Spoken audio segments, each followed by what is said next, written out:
So you can just edit out the beginning if it takes me a minute, right? I totally can. Okay, so, hi guys. Hey. I'm really glad you guys are all here. And so, for me, I mean, some of you have already done this with me before. Feel free to be, like, one of the things that I don't necessarily enjoy is being in that lecture type meeting. So, chime in, ask questions. If you guys who've been in here forever think of things that are helpful, feel free to throw that in. So, you know what, before we start, I'm just going to pray for us real quick, and then start. Dear Lord, I just thank you for this opportunity to be here with these ladies, for the opportunity that we have to have this program for our families and our kids, and to be in community with one another. Lord, I just ask that you give me clarity in my thoughts and in my words and help them to come out in a way that's understandable. Lord, help these ladies to hear what they need to hear today for their own students. And I just ask that you bless our time together, bless the words that come out of our mouths, help us to encourage and build one another up, and help us to glorify you in all that we say and do. In Jesus' name, amen. Amen. Okay, so I usually start by just kind of a little Q&A on what it means to be classical. So, who wants to chime in? When you think of classical education, what do you think of? Memorizing all the things. Memorizing all the things. Okay. I'm going to put that right up here at the top. Memorizing. Okay. Go.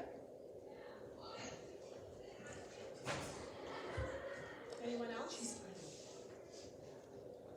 What does it mean? What comes to your mind when you think of classical education? Oh, the trivium, it's three stuff. It's the three steps. The trivium is Latin for three roads, or 3 ways. Yep, 3 roads. Via. That's right. Oh, via, because it's a what declension noun? It's a neuter noun. Via. Wait, no, is it just, wait, hold on 1 second. Think about it. Is first declension, but why is there a zoom?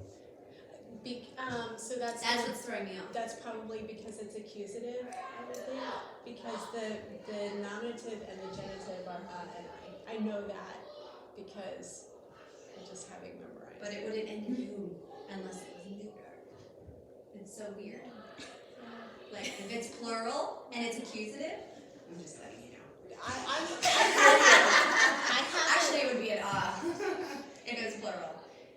It would be, no.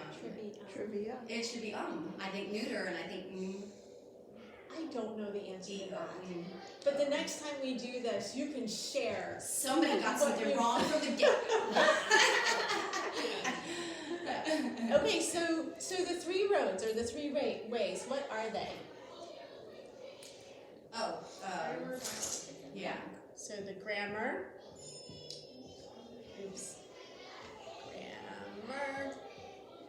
dialectic,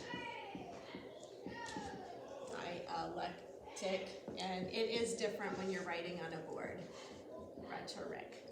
All right. And so I usually try to let people know that those 3 roads or those 3 ways, those are actually 3 stages of learning that correspond with 3 different stages of our kids' development. And so that grammar stage, what is the art there that we are working on? Yeah, so it's the art of, go ahead and erase this one. This is the art of memorization. And then that dialectic, what is the art there? Conversation. I feel like asking questions and getting answers.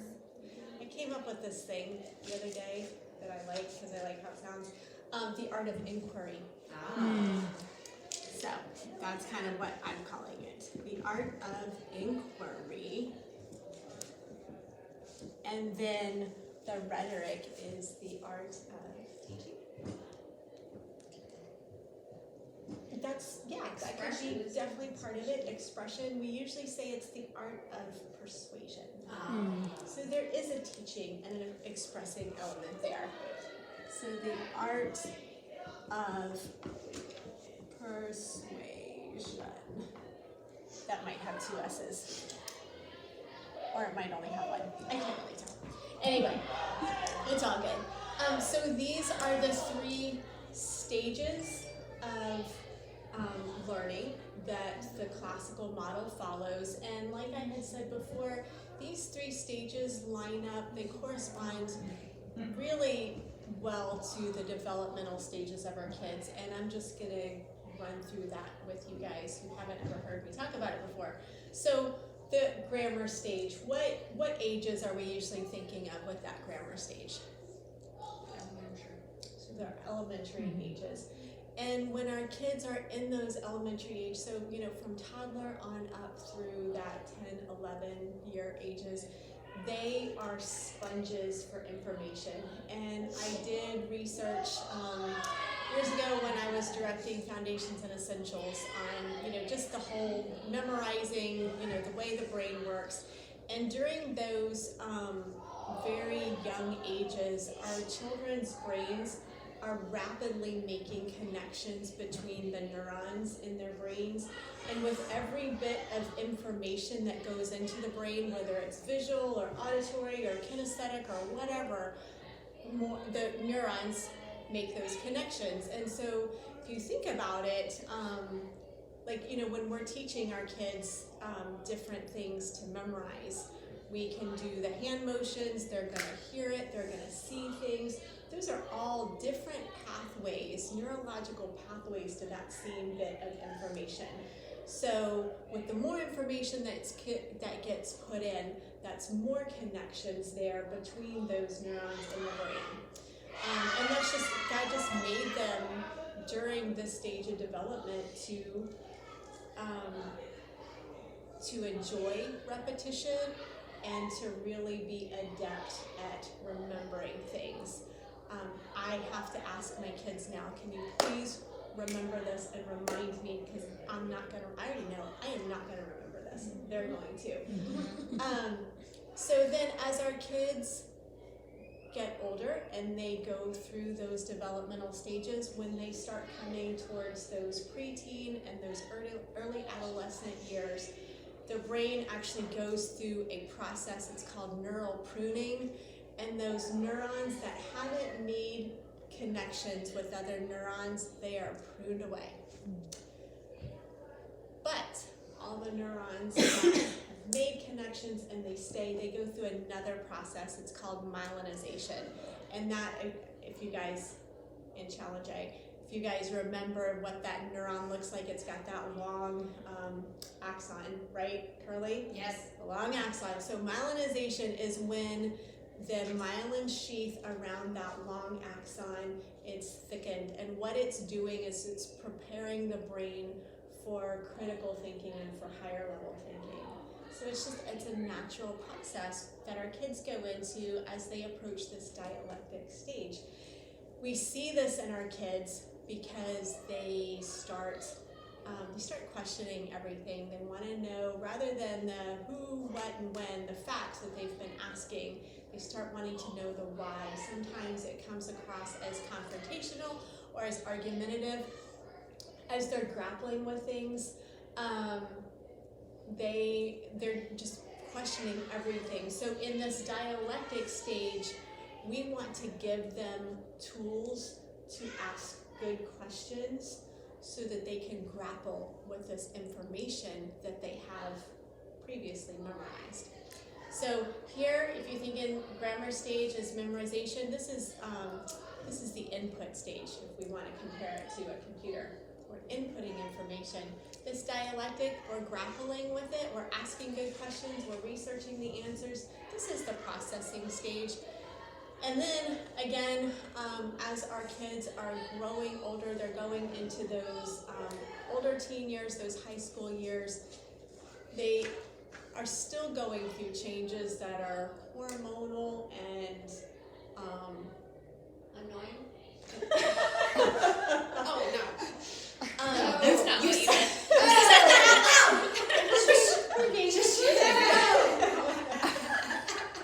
That was Brianna. Anyway, so they're She said still what we were all thinking. still going through these developmental changes, and we see the outcome of that. And I don't have, yes, there are definitely chemical changes. Yes, there are hormonal things going on. Yes, there are physiological things. I don't have any good, medical terminology for this. But we see the outcome in that our high school age-ish kids, they want to make a name for themselves. They want to state their opinion. They want to share with everybody else what they're thinking or what they think other people should be thinking. They want to affect the world around them. And we want to make sure that we're giving our kids good tools in order to do that well. So this is the output. We got input, we got processing, and now we've got output. Okay? So we've given, that's kind of the beauty, the culmination in this. We've actually given these kids that want to express themselves and that want to affect the world around them, we've given them good things to express and a good way to express it. Because they're going to express themselves. You guys can go to where, high school kids hang out and you can see all sorts of ways that they're going to express themselves. We just want to give them good things to express and good tools to do that. So, any questions on this before I kind of break this down even further? Okay. There's one right there. Thank you. I mean, I don't mind using my hand, but some people don't like. Hidden by the Hands. 10-pound weight. I know. Okay. So if we break this down into specific tools, we're going to put the stages across the top. You know what? It would be really awkward if it was silent. Yeah. So it's all good. Don't even worry about it. So we've got the grammar It's quiet during and the dialectic and the rhetoric. Okay. Now there are tools for each one of these stages, and these are the things that we and our children are learning in our classes in CC. So what are the tools that we use in that grammar stage in foundations? Names. That's right. Spoken like a really awesome foundations tutor. Names. What does the N stand for? Oh no! Naming. Yeah, that's the giveaway. And we start doing this with our brand new babies. We name mama, we name dad, we name dog and apple and all the things we name. And the A stands for Attending. attending. What does that mean? Observing Yeah. thinking about a piece of art, for example. Yeah, just kind of What do you focusing see? in on it. What do you see? It's almost kind of like being still in the moment and just really taking it in and absorbing that. And then M is for memorizing. And I'm not going to ask you guys what that means because that's pretty self-explanatory. And the E is for expressing. And what does that look like?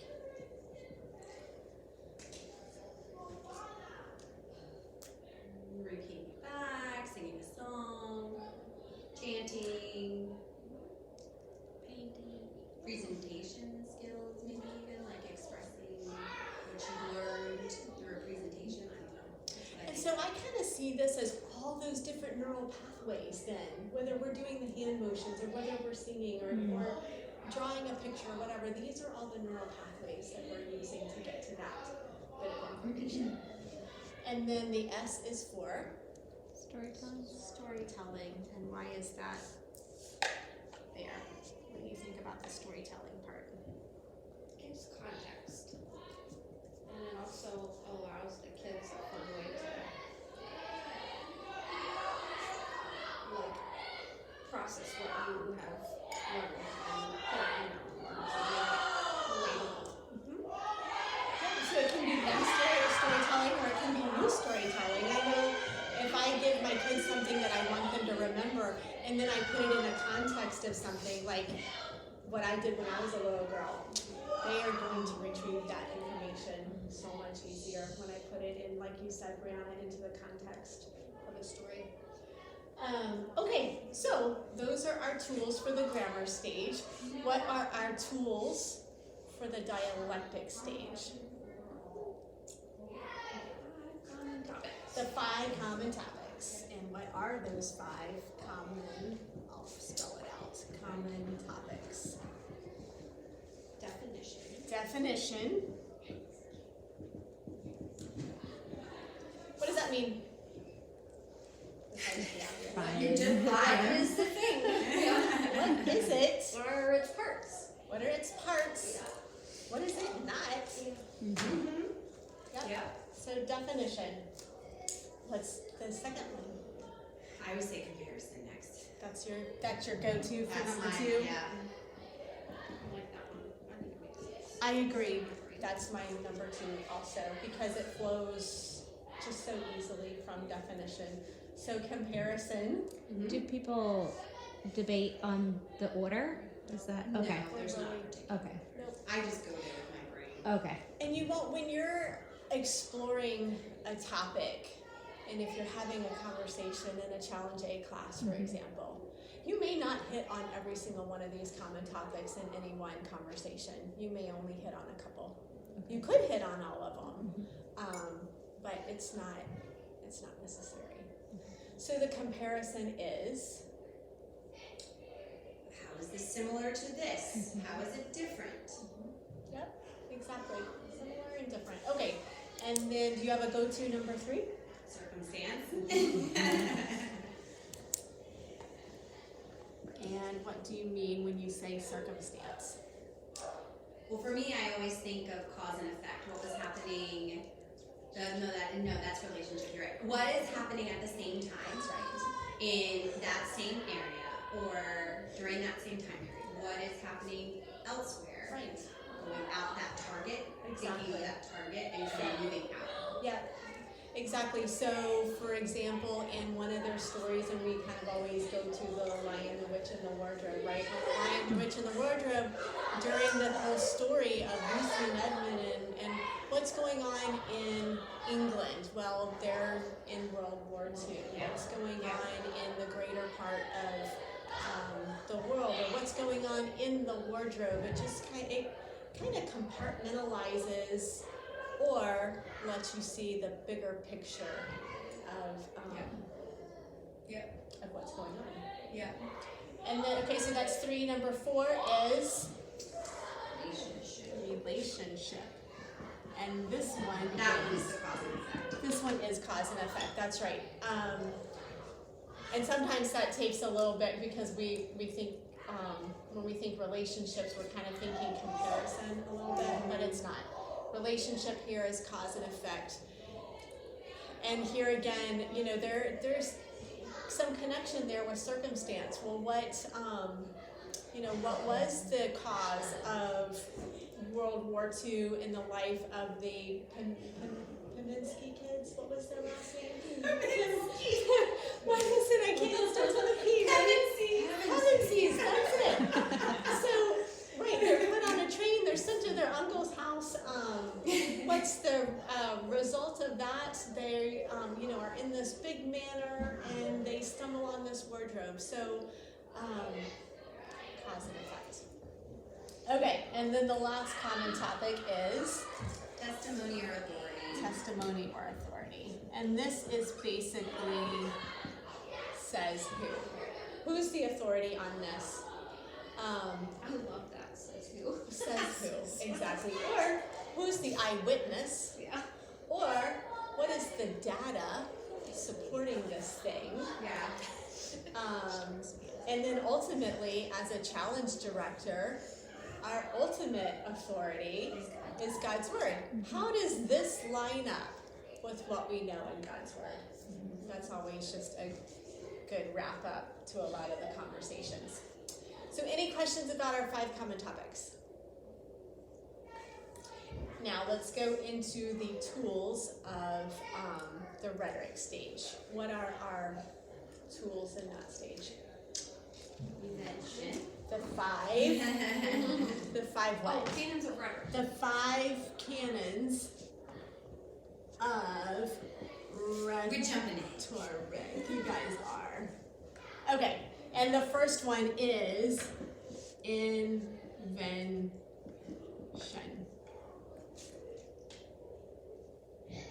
Okay, so I'm going to just step back for 1 second to explain that.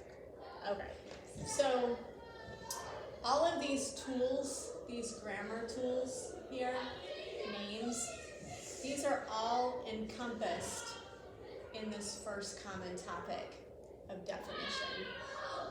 When you're looking at what is it, what are its parts, what is it not, you can look back on these names. Now, all of these 5 common topics are encompassed in this stage of in the step of invention. So rhetoric, let's go back to, this is our art of persuasion, expression, teaching, what have you. The very first step in presenting anything is invention. What are we going to talk about? This is the whole brainstorming topic here. What are we going to talk about? And we can use these 5 common topics. We should use these 5 common topics to help us do that brainstorming. What is it? What are its parts? How is it like this? How is it different? What else is going on? What's the cause, the effect, and says who? Who is the authority here for this? That all is encompassed in that invention stage. And these do really kind of go in a specific order as opposed to the 5 common topics. So then that second stage, after you've got all your facts, just your brainstorming jumbled all over your paper, your second stage of rhetoric is arrangement. Now, how am I going to put this into an order and an outline that makes sense to deliver it? And that arrangement might look different depending on what you're presenting, whether it's just an essay that you're presenting or whether it's persuading somebody of something. It doesn't all have to take the same arrangement. And then after you put everything in its order, the third step is elocution. And what does that mean? Elocution. It's how you present it, what you do to make it interesting. Yeah, you're adding. Kind of like dress ups. Yeah, it's Right. kind of like dress ups, exactly, like the schemes and tropes and. Well, and part of that can be the next step too. So your elocution is like actually putting all of these ideas in this specific arrangement, putting it into words. Putting it into sentences. So it could even just be the rough draft. Your rough draft is the first part of your elocution. Okay. So it's putting all of your thoughts now into the words that you're going to use, depending on who the audience is that you're going to be speaking to. Your elocution to a group of fellow moms is going to be different than your elocution in front of an excellence in education if you've got the mayor and the sheriff and all that out in the audience. You're going to use different words. You're going to think about things differently. Yeah. So that's kind of all encompassed in that elocution. And then the next step is memoria. Now, oftentimes with CC, we're going to hear that, this is how do you make it memorable? What elements do you want to add to this? Historically, because these dialectic and these rhetoric, these have been put into like a specific thing, for lack of better words, since the days of Plato. Historically, this memoria was actually memorizing the whole thing before you get up and deliver it. And so, they would have their long presentations that they would do in the forum at the Acropolis or whatever you call it. And they want it, and this is one of the things I always tell my challenge kids, when you get up and present, use your whole body. So much communication is in our body language, in our facial expressions, in our hands. Don't have your hands in your pockets. Don't fidget with things. Use your whole body to present. Well, that was the idea that they wanted to have with this memorial. If they had everything cemented and memorized, then they could use all the other means of communication to present it. And then the last stage is the delivery. And that's actually doing the thing, delivery, and putting on the presentation. And so it doesn't have to be a speech. You're going to go through these stages when you learn and present anything, really. If you are a baker, you're going to go through, all the components, all the recipe pieces that you're going to be working with. You are going to need to make sure that you're doing it in a good order. And so then that delivery would be the final act of doing it, actually baking that wedding cake. Or it could be walking somebody else through how to do this thing that you've now learned how to do. If you're a mechanic, you're going to go through this process. You're going to learn all the parts of a car. You're going to learn how all the parts of the car work with each other. And then you are going to put that into action by actually fixing somebody else's car or teaching somebody else how to fix their own car. So it doesn't really matter what you're learning. We kind of take a lot of this for granted because it's just ingrained in thinkers, really. As we figure things out and learn things and teach things, you're going to go through these stages whenever you learn or present something. So, any questions about this? How one leads into another? Okay, so you guys came to learn about challenge or to hear about challenge. But let's quickly that grammar stage, we see it most closely in the Foundations program. But even in challenges A and B, I didn't mean to point. Even in challenges A and B, there's still a lot of grammar. Carly can tell you they memorize a lot of stuff in challenge A. And I think it's getting a little tougher. But they've got the training in their brain that I think if they were starting from scratch, it would be really hard. But they still have that young brain. I do. Yeah. Cross the heart. Yes. Yes. I love how for challenge 1 already, we're already at delivery. They get so much practice. They do, and you just wait till you get to challenge 4. So when we started CC, my family started in 2009, and I just had foundations and essentials kids, and one of them was just foundations, and one of them was still in the nursery when I started. And the thing that I loved, the thing that sold me on foundations was that timeline. I love that timeline because it helped me as a mom. Oh, now I kind of get how things flow together. And then it kind of helps you start figuring out the circumstance and the relationship, things of the world and events in history before I even knew about this whole 5 common topics thing. And I loved essentials because, who doesn't love grammar, right? And And I was never ever confident in teaching my kids to write because it was that thing that I wasn't really taught how, even in AP English and going through 4 years of college, I wasn't taught how to write, and it gave me the equipping that I needed to learn how to write and teach my kids how to write. So I loved Essentials.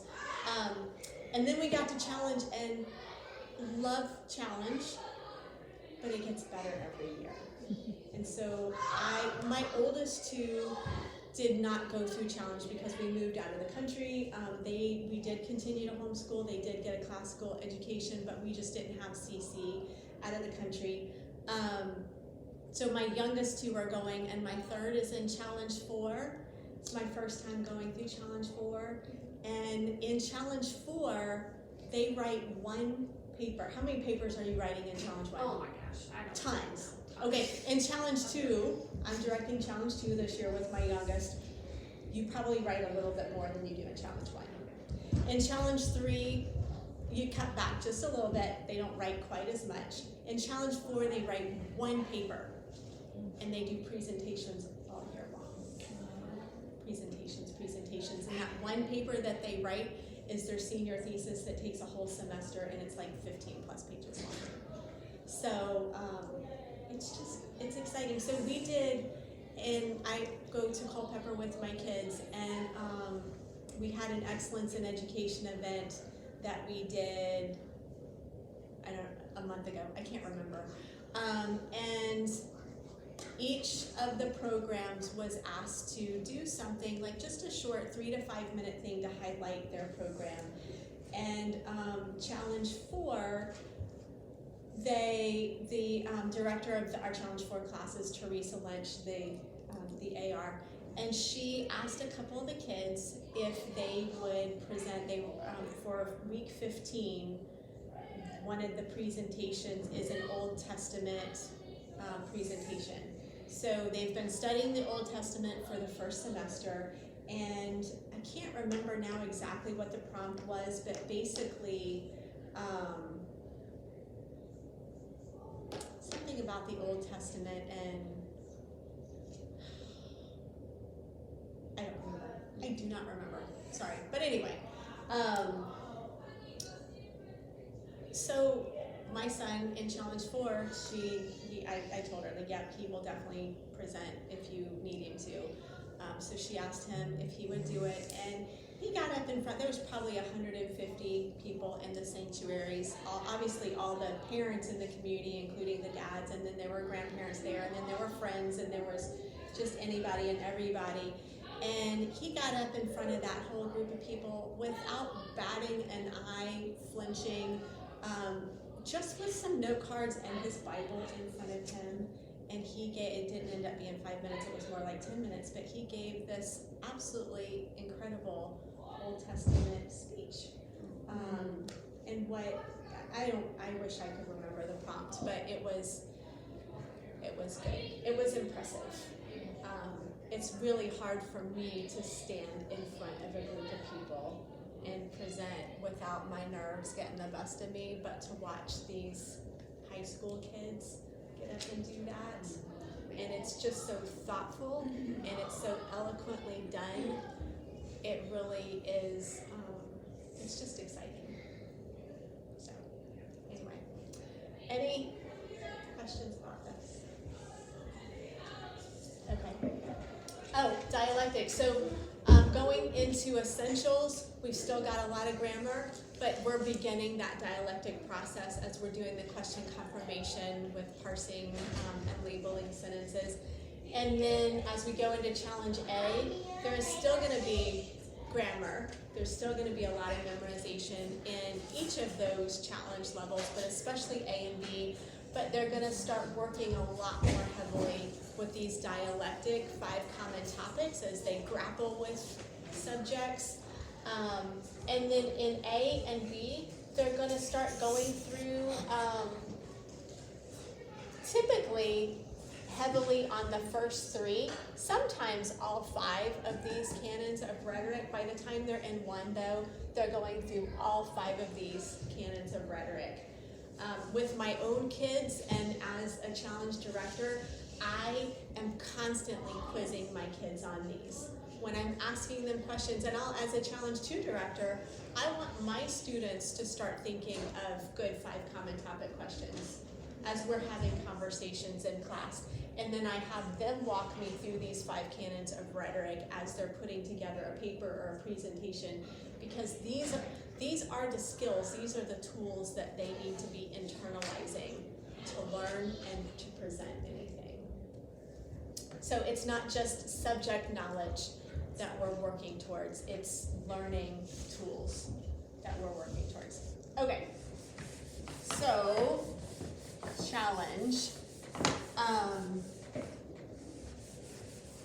I'm actually, so I was trying, this is kind of the first time. I usually just go into challenges A, B, and 1, the details, but what I wanted to do a little bit differently today is give you guys sample conversations that we would have in a challenge class for those of you who have not seen it. And I have a couple that have already been put together that I'm going to use here. I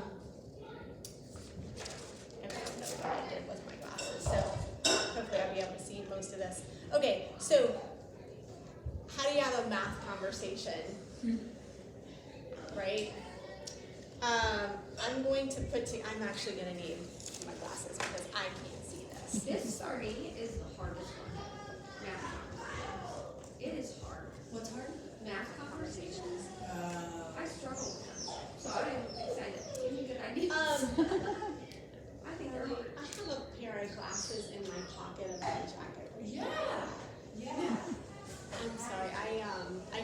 I can see that they're words and I can make out some of them, but I can't make out all of them. These ones? Those little plastic $2 ones, yes. Will these work, or was there another pair? No, these are the Okay. ones. Okay. They just help me see all the things on this piece of paper.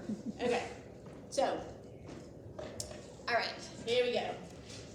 Now these are going to be really simple. Okay. Okay, and they're going to be short and sweet. All right, so 2 plus n equals 6. All right, so the first thing we're going to do, we're going to attend to this. We're going to pull back into our grammar stage, attending. And we're going to ask the question, what do you see? What do you see? We see numbers. And what else? A letter. And a letter. What's another word, a mathematical term that we use to describe that? Variable. It's a variable. What were you using? I'll say it's algebra. It is algebra. Yep, it's an algebraic equation. Ooh, I just said another word. Equation. It's an equation. What is okay, now I'm going to ask a definition question. What is an equation? Equal sign. Bowl and the things on both sides of it have to be the same. That's right. So an equation is going to have an equal sign, right? If you just have this, so in a comparison, how is this similar to this, or how is it different? Okay, there's not an equal sign. There's not something on the other side. Is this an equation? No. It is not. What do we call it? An expression. We call it an expression. Yeah. Okay, so moving along. This is supposed to be a short conversation. So how would we begin to solve this problem? Isolate the variable. We're going to isolate the variable, and what do we need to do that? You need to get him on one side and all the numbers on the other side. That's right. So we need to get our variable on one side of this equation and all the numbers on the other. So how are we going to do that? Do the opposite of whatever the sign is, and so if it's a plus, you're going to minus your numbers, and you're going to do to one child as you do to the other child. So you're going to have to do it on both sides. That's right. These are our little twins right here, and they are twins because they're supposed to be identical. And how many children, if you say whatever you do to this child, you have to do to this child, they all But you know, identify. life is just not fair, Miss Brenda. I'm sorry. My kids have to learn that early on. But no, you're exactly right. What we do on the one side, we have to do on the other. Now, there's a testimony question for that. And so I'm just going to, so we have to do the inverse. And we can ask that definite, well, what is an inverse? We can keep going down that rabbit trail of defining and comparing. So I'm gonna do the opposite of what's done here because I wanna isolate this variable. I'm gonna do it on the other side. Now my testimony, why do I have to do the same thing on one side as the other side? What law, what mathematical law says I have to do that?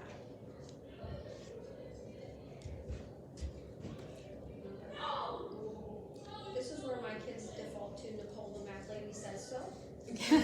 She's the authority, She she's the is. testimony. Isn't this the law She is. of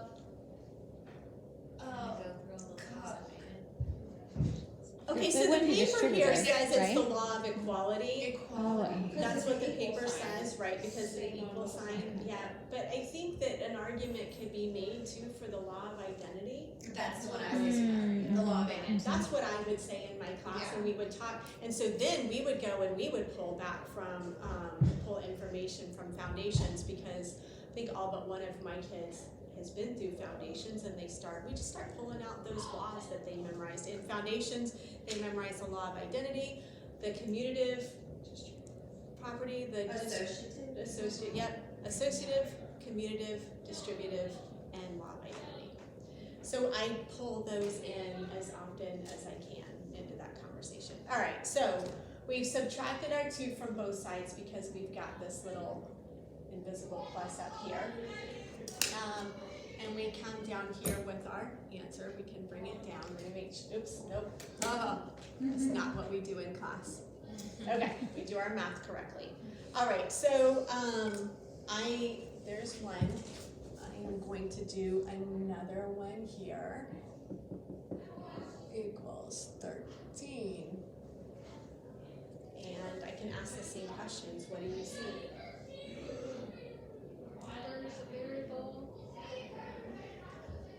I have a question. What is the purpose of asking all the questions? Because if you solve it, you know it. So what is the purpose? Just saying it? Ingraining it? When we guide students into discovering those answers themselves, it cements that information more easily to them. So asking the questions and having the kids, this is the grappling, this is the art of inquiry, where we're guiding them to discovering how to do that. And it also, so we can do this one and then we can compare the two, but maybe there's another problem. Maybe there's a much longer algebraic problem that we want to do and then compare it to that one. When they have worked through these processes in this inquiry way, and they're able to start making those connections between this kind of problem, oh, that's so similar to what I did in this problem over here, they really start seeing that they're all related. We're going to use all those same mathematical laws and properties in one as it is in the other, and they just see, how do I see the patterns, see the I don't know if uniformity is the right word, but I think patterns is probably the best way to answer that. And then at the end of these conversations that I have with my class and my kids, so when we start to see that uniformity from one problem to the other, ultimately I want to point them back to the Lord all the time. So having gone through this, what does this tell you about the nature of God?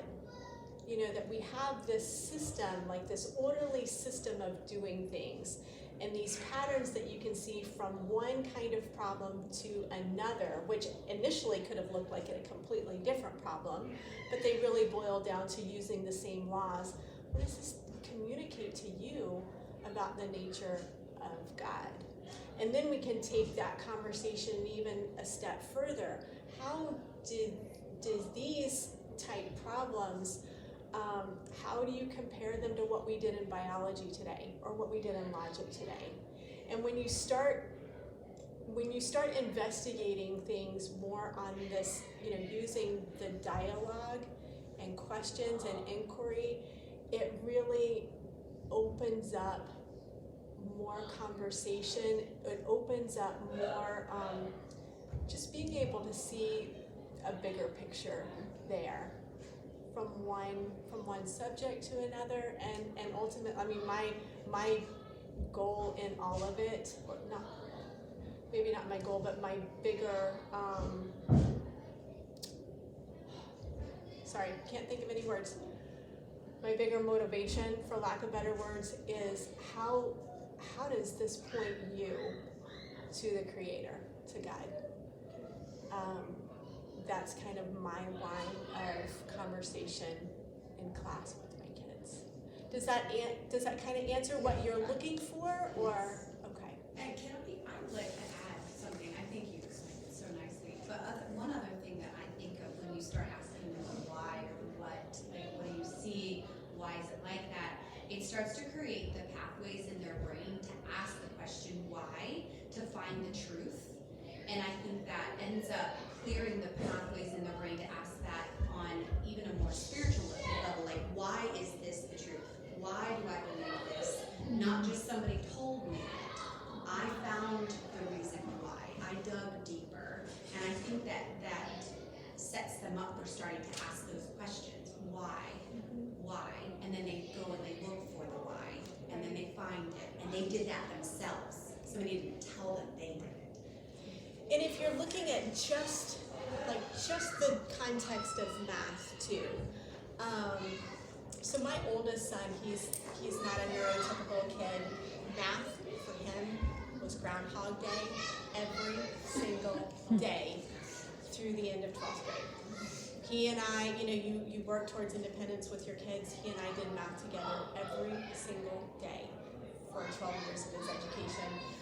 And so oh my goodness, before I even knew how to do all this, we were doing this because we had to, there was so much, like, from one day to another of rehashing all of these systems. But then I needed for him, when he looked at a problem fresh the next day, it just looked all Greek to him. Okay, let's start with what you see. What do you see? What's the first thing that your mind goes to here? Okay, now do that. Now what's the next thing that you see? And so my thing with math and algebra and higher level math, there is more than one way to skin a cat. Mm-hmm.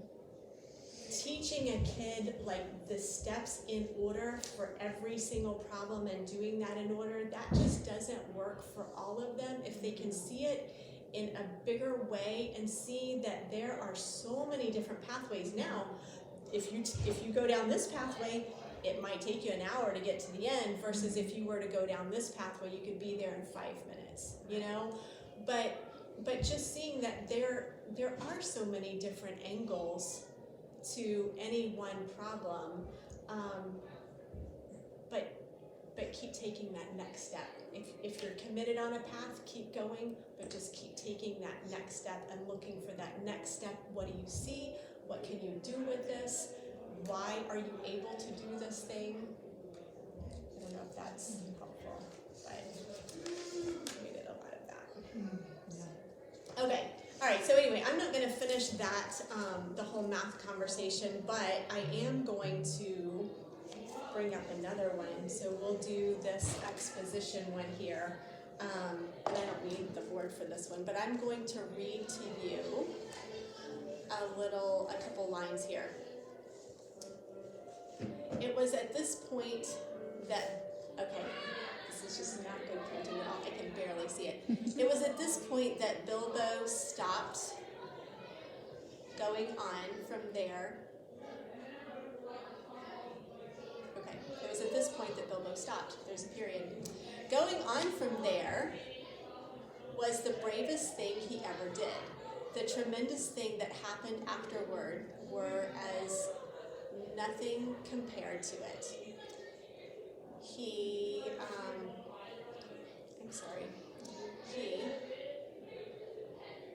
brought the real battle in I apologize. I should have had all this ready. He brought the real battle in the tunnel alone before he ever saw the vast danger that lay in wait. Okay, I'll read it again now that I know all the words. It was at this point that Bilbo stopped. Going on from there was the bravest thing he ever did. The tremendous thing that happened afterward were as nothing compared to it. Oh, he fought the real battle in the tunnel alone before he ever saw the vast danger that lay in wait.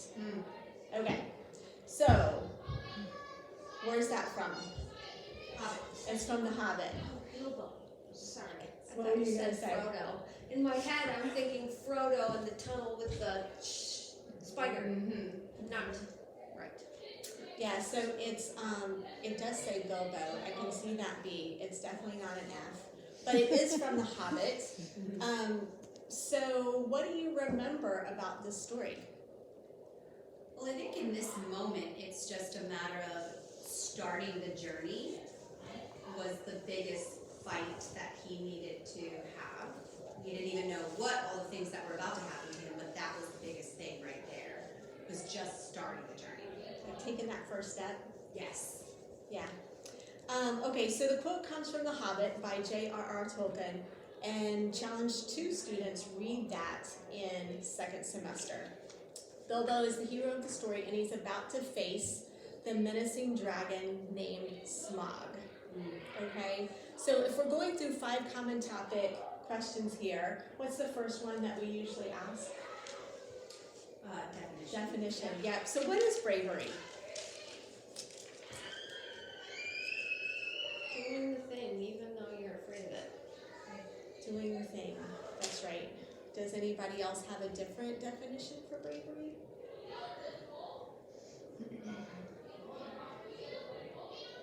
And then I would ask, okay, so who do you know that is brave? Who would you put in that category?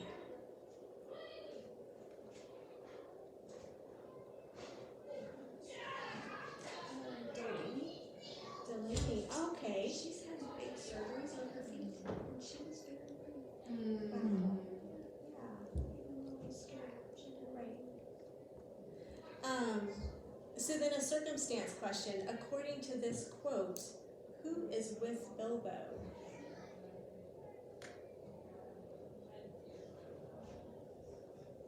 Do you know what I read?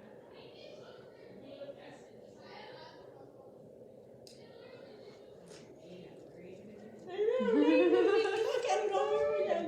Okay, it was at this point that Bilbo stopped.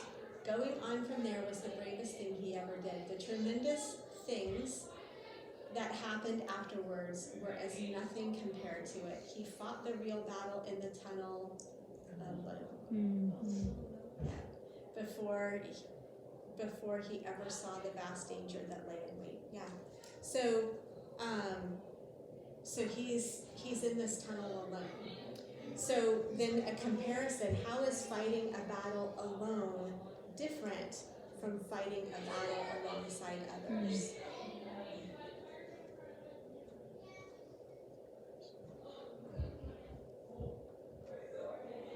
Support. Yeah, Or their encouragement. that's right. So then what are you relying on if you're... Your own strength. Your own will to continue. And then I would dig deeper because I would take it down the spiritual path, you know, with my students.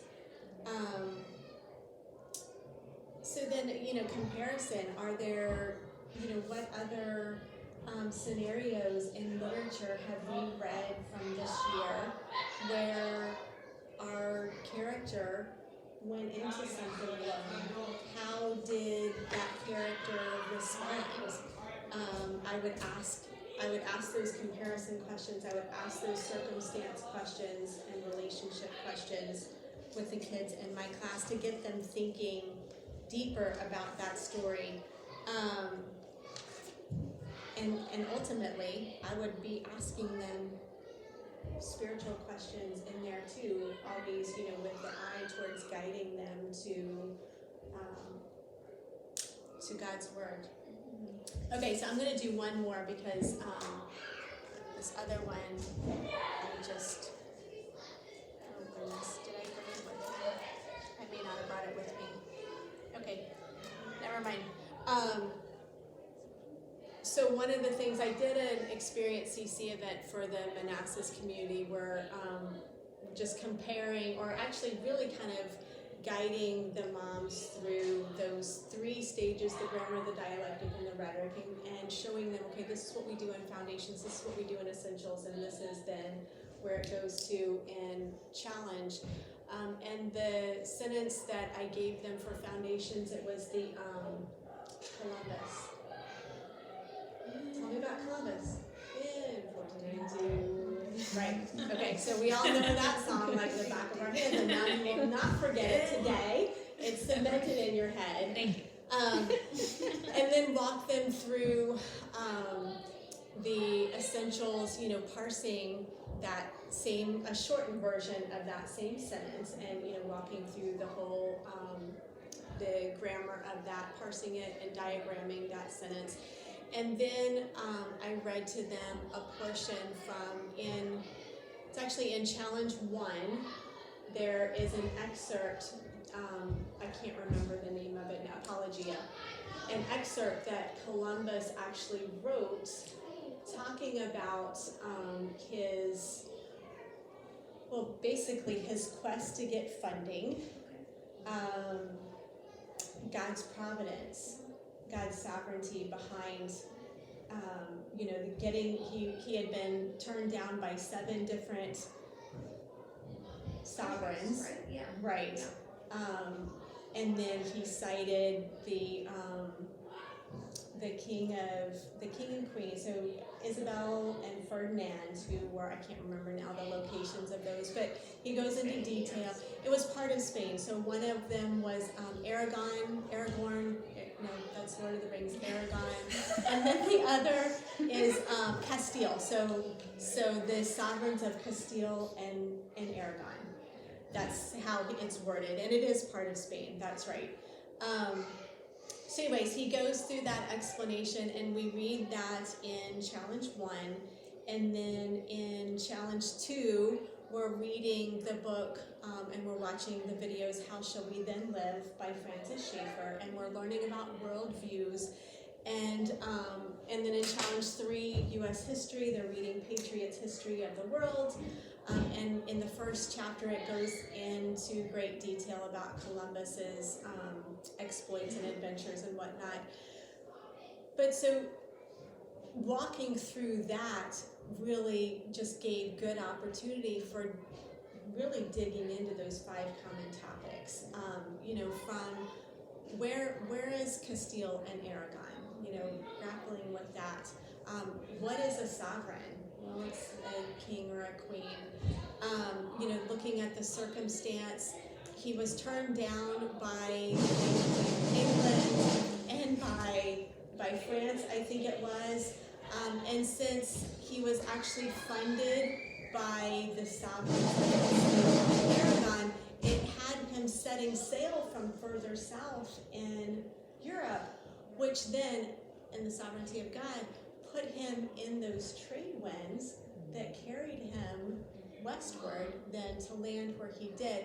And so it's just neat, like when you, rather than just reading all of this information, number one, there's the layering of information from foundations to essentials to challenge, but then rather than just reading it, really grappling with it and asking those questions. In getting ready for that, if I had not asked myself those 5 common topic questions, I really would not have understood the story and the scenario as well myself, but then being able to walk through that with a group of people, it's just a neat, eye-opening conversation to have. I love, this is kind of related to what you said, but it's just a plug for CC as a whole. I love that our kids study original documents. We do not that there's never value in, reading what other people have to say about it, but first we read, what did this person actually say? That's right. And and so I love that you bring that up, because specifically with Columbus, with the shift in our culture and our narrative, how we always viewed him culturally in our country, that's changing, right? Some people celebrate Columbus Day, other people now celebrate Indigenous People Day. Well, then you can look at the circumstance behind that. Okay, well, why might some celebrate Columbus versus, others who celebrate Indigenous peoples? But having Columbus, first reading his own words, like this was what was in his mind as to why he did, and how God so sovereignly controlled the details of what he did and how it came about. That's important. You lose a lot of the message when you're just reading somebody else's recap of Because it. their opinion is going to be mixed in there no matter what. Absolutely. No matter what. So I do love that too, Brianna, that they're going straight to the document and we're annotating it. I've never done that in my life, and I thought, honestly, that whole semester, you want to do American history, that's the way to do it. You go straight to those American documents, you annotate them, you define the words, you break down every single sentence to make sure you understand it, and then you know what they were saying. Yeah. And so many times Delaney and my other kids have been like, well, this is happening, but that is not the way they meant it to happen. Right. Like multiple Exactly. times. So they can compare that now. Yeah. Okay, so any questions about any of these type of conversations? You can have Latin conversations. A lot of times, again, as a challenge director, my Latin conversations really oftentimes start with English. And we pull in a lot of essentials English grammar into our challenge to Latin conversations. We do a lot of comparison. We do a lot of definitions. I don't know if We yours have kind of to, look the because same. we have such drastically different Latin abilities in my class. Yes, So and so do we. Yep. A lot of it is English because they have that in common. And they're also doing different foreign languages. Not everyone is doing Latin. So that is the best way I have figured out how to kind of meet them all where they are and not only talk to one person. Yeah, and ultimately, why are we even choosing Latin to do? Like, what's one of the main reasons for choosing Latin? Yeah. Well, it's the foundational language of languages. Right. So Yep. So we have those that. 5 Romance languages Yeah. come from Latin.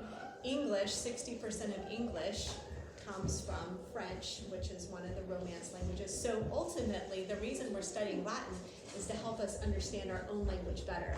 So if our starting point is English, if that's our stepping stone there, well, that's why we're doing it anyway, is to help us understand our own language better. Okay, so I'm going to go through, now we're just going to specifically talk about the content of challenge.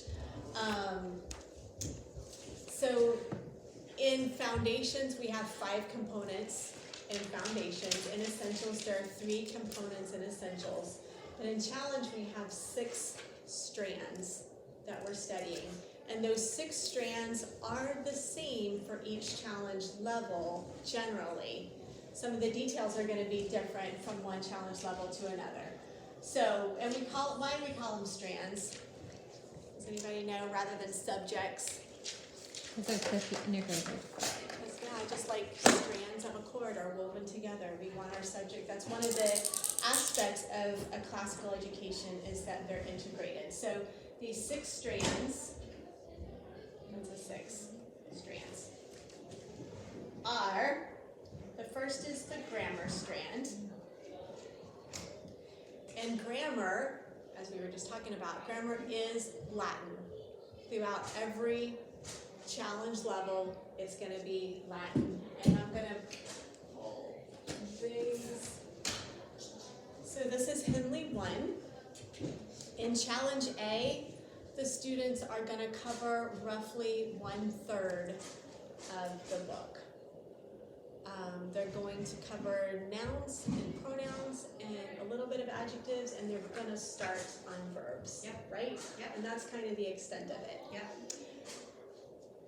That's for the whole year. Then in Challenge B, for the first semester, they're going to quickly review that first third of the book. And then for second semester, they're going to slow down, and then they're going to cover the second third of Henley 1. And then moving on into Challenge 1, the first semester, they're going to quickly review the first 2/3 of the book. So everything they did from Challenge B, they're going to do again in the first semester. And the second semester, they're going to slow down for the last third of Henley 1. Latin is one of those, and you guys can share your thoughts, but Latin is one of those that oftentimes the moms are intimidated to teach because we didn't learn it ourselves.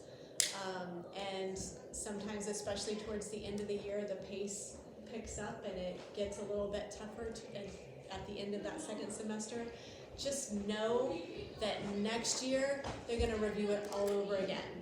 And then next year they're going to review it all over again. And in Challenge 2, the first part of the year is reviewing all of Challenge 1 again before we go into, now in Challenge 2, second semester, they are going to start translating Caesar's histories.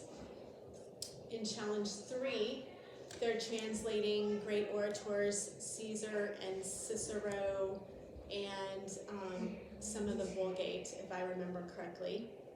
That's Challenge 3. And then in Challenge 4, the first semester they were translating the Psalms and different parts of some of the creeds, Old Testament creed, or early church creeds, and some other segments of the Old Testament. And then in the second semester of 4, they continue to translate New Testament parts of the Bible for Latin.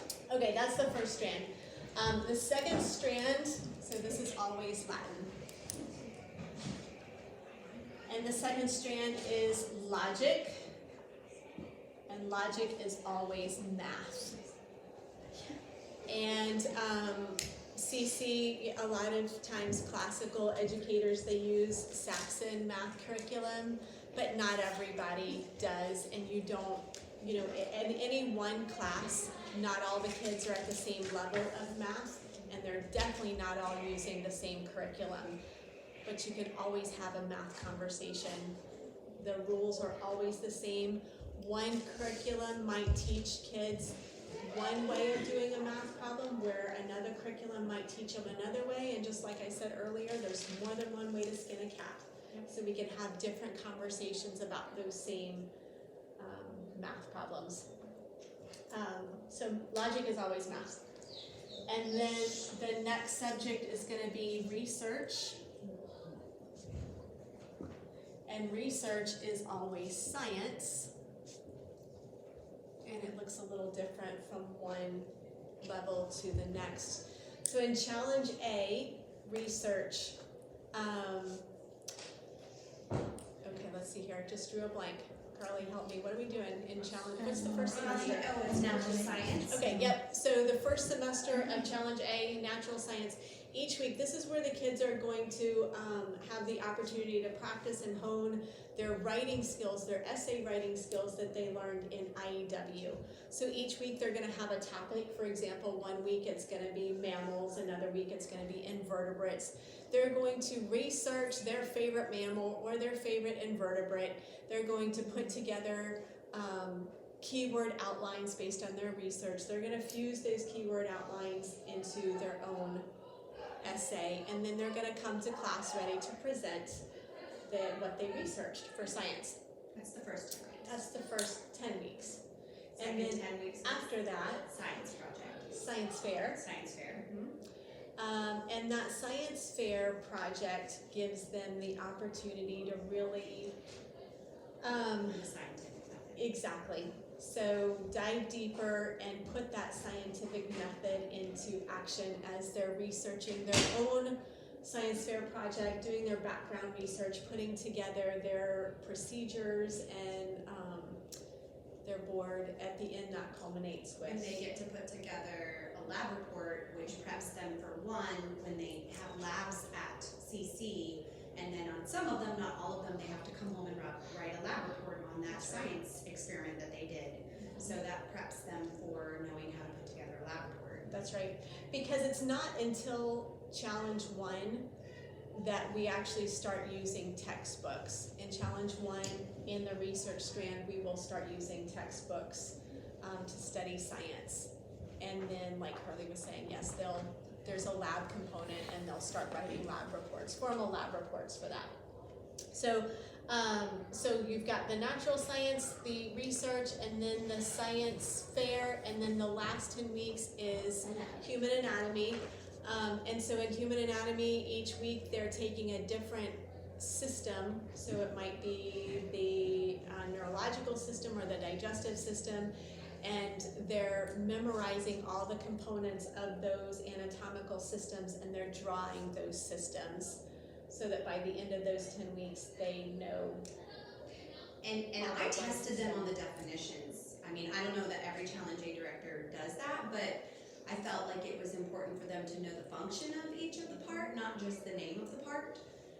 Maybe that's the nurse in me. But I also found that almost all of them could do it. You know, like, I feel like if they applied themselves to figuring out what those, and I think that's super important for them to even know what our bodies are doing and functioning and So question, back Yes. to the first 10 weeks with the natural science, there's no textbook. So are they just picking out any animal that they want and they're writing a report on it, or? so each week they have, do you want me to answer? Go right ahead, yeah. Each week they have an assigned, like a group, first week is astronomy. They can pick any body in astronomy, black holes, planets, stars, a specific star, comet. They can pick whatever they want. They research that specific thing that they are interested in, which makes it more fun for them. And then they write an IEW type research paper on that. It could be 1 to 2 paragraphs. You're the teacher, you could tell her how much to do. And then the next week they come in, they present their astronomy, and then we brainstorm ideas for geology. And so the next week they're gonna go home and they're gonna look up something that's interesting in geology. What's the biggest crystal out there, or something like that. And it's just, you just keep coming back, presenting, and then learning what are we going to research the next week. And you go through the different groups. So they have guidelines. and They stuff do like have that. guidelines, yes, yes. And I'll say, as they progress through challenge, they kind of get a good snapshot of all kinds of stuff in A, and it feels like they're just learning how to learn about it, like learning how to do the research, and then you come back and you touch it again more in depth later. Okay, so that's challenge A, research. Challenge B, Astronomers in the fall. that's right. So astronomers in the fall semester, very much like the natural history in challenge A. Each week they're given a different astronomer to research and to study. Most weeks they're putting together an outline and an IEW type paper on that astronomer. Some weeks they're doing projects with that, depending on who it is. So it kind of takes that same format though. But For there's the a guide first- in the back of the guide that tells you exactly what they're supposed to do for each astronomer, so you're not just guessing what you're doing. It's very, very nice and clear. Right. And so then after they cover the astronomers, Defeating Darwinism, and that's basically like creationism, and then the discovering animals, which is touching into chemistry. so they're reading, and this is one, as you get to challenge B with your students, I always encourage parents to read this book alongside their kids. It's not really getting, and yes, it gets into, evolution and Darwinism and all that, but really it's gets into a lot of what the cause, what the effect has been from this ideology. how it's affected our culture. So there's a bigger conversation to be had about this book, and I always try to encourage. There's a different thing in each of the challenge levels that I think it's really important for parents to be involved in. And B, this is it. This is kind of, going back to foundations, though, we have that segment on probability. That's really setting us up for this whole question of origins that they're focusing on. In Challenge B, the research strand, they're focusing on origins there. So they're covering this book. And then at the end, they're going through a little workbook on discovering atomos, and it's really the fundamentals, the elements of chemistry. So they're memorizing, I think it's the first 20 elements of the periodic table, along with their atomic mass and atomic number, and it just is preparing them for later study. Yeah, in it's chemistry. very, very it's just It touching is, yeah. on it. It's a light, fun touch. Okay, so that's the research strand. Oh, and then challenge 1, like I mentioned, this is when we actually start textbooks for research. We use Apologia textbooks in challenge 1. They're doing Apologia Physical Science. Apologia is a creation-based Christian Science curriculum. All those different subjects come with the lab, so it's physical science with the lab. In challenge 2, it's biology with the lab. Challenge 3, it's chemistry with the lab. Challenge 4, the guide actually switches them from Apologia to Saxon physics. Some communities stick with Apologia. So that's what, in Culpeper, that's what we're doing. We're sticking with Apologia. But not all communities. Some of them are doing the Saxon. So Saxon physics is much more heavily math-based. You might really enjoy that, Erin. That math brain of yours. But anyway, and then we can talk about tutoring challenge 4. So anyway, that's research. All right, the next strand that we are studying is, what do you want to do next, Brianna? Let's do debate. Debate, ooh, this is always fun. So debate looks different for every single challenge class level. So debate in challenge A, they're studying cartography. And each week they're given, so how is cartography, let's ask a comparison question. How is cartography similar to geography? Well, it's teaching you where things are on the map.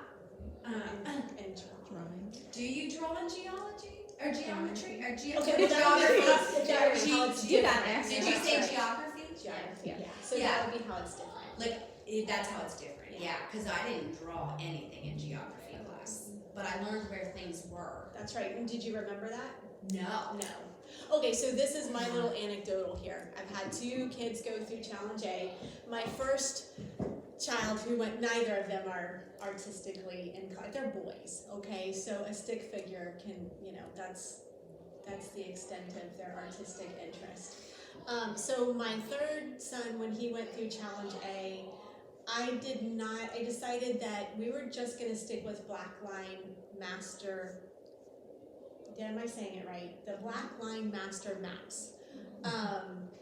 Rather than having him draw, because cartography is drawing the parts of the world while you're labeling it. So they're going to start with Canada, and they're going to draw all the provinces of Canada, and then label the different provinces and their capitals as well as major features of Canada. And then next they're going to draw the United States, drawing all the states and capitals, labeling, and then the major features, and so on, until they've worked through the year, they've worked themselves through the whole world. And then at the end of the 30 weeks of Challenge A, they're given a blank sheet of paper, and they get to draw and label everything that they remember from memory. And it's really pretty amazing. Well, so my first time going through A, I did not have my son, and you can remember this for any parents that are asking, I did not have my son do the drawing part because that just is not his cup of tea, and I just felt like at the end of the day, that wasn't my expectation for him. My expectation for him was that he memorize everything, and I felt like he could do that just fine using the black line maps. So each week I would give him a black line map of whatever area of geography we're studying, and he would just fill it in every day. He'd fill in his black line maps every single day.